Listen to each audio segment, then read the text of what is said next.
မင်္ဂလာပါရှင်လိုက်စာ TV ရဲ့မြန်မာဘာသာဖြင့်သတင်းတင်ဆက်မှုအစီအစဉ်ကနေပြန်လည်ကြိုဆိုလိုက်ပါတယ်။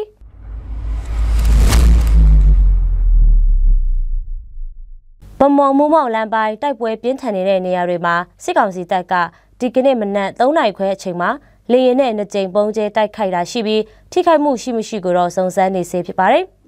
စစ်ကောင်စီတပ်တွေဟာဗမော်မိုးမောင်ဘက်ကနေစစ်အင်အားတိုးချဲ့ပြီးထိုးစစ်ဆင်တက်လာကြရာ KIA ပူးပေါင်းတပ်တွေကခုခံတိုက်ခိုက်နေပြီးတိုက်ပွဲတွေပြင်းထန်နေပါတယ်။စစ်ကောင်စီဟာဗမော်ဘက်ကနေလက်နက်ကြီးရန်တမ်းပစ်ခတ်တာလေရင်နဲ့ပုံကျဲတိုက်ခိုက်တာတွေကြောင့်ပြည်သူတွေရဲ့နေအများပြားထိခိုက်ပျက်စီးနေတယ်လို့သိရပါတယ်။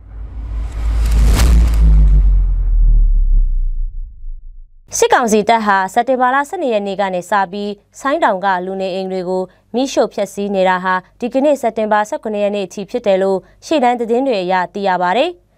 စစ်ကောင်စီဟာနေ့တိုင်းဆိုသလိုလူနေအိမ်တွေကိုမိရှို့ဖျက်ဆီးနေတာလေရင်နဲ့ပုံကျဲတာတွေကြောင့်ဆိုင်းတောင်ပြည်သူတွေရဲ့နေအိမ်200ကျော်ဆုံးရှုံးနေတယ်လို့သိရပါတယ်။စက်တင်ဘာ16ရက်နေ့နေ့လယ်12နာရီမှာကြိုက်လေရင်နဲ့ဆိုင်းတောင်ရက်ကွက်3ဖက်ကို2ကြိမ်ပုံကျဲခဲ့ပြီးတော့ညနေပိုင်း2နာရီဝန်းကျင်မှာလဲကြောက်သွေးတောင်ဖက်မှာ2ကြိမ်ပုံကျဲခဲ့တယ်လို့ရှေ့တန်းရင်းမြစ်တွေရသိရပါတယ်။ဖားကန်တပ်မကုန်းကနေလဲလက်နက်ကြီးတွေဆက်တိုက်ပစ်ခတ်နေပြီးစက်တင်ဘာ6ရက်နေ့မှာဖားကန် KBC ဖျားချောင်းအနီးကျရောက်ပောက်ကွဲက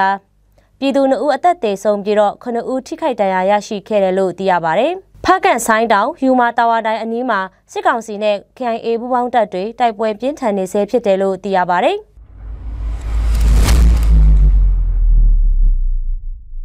သတင်းတင်ဆက်မှုပြီးဆုံးသွားပါပြီကြည့်ရှုနားဆင်ခဲ့ကြတဲ့မိဘပြည်သူအပေါင်းကိုစိတ်နှဖျားရှင်လန်းချမ်းမြေ့ကြပါစေရှင်ကျေးဇူးတင်ပါတယ်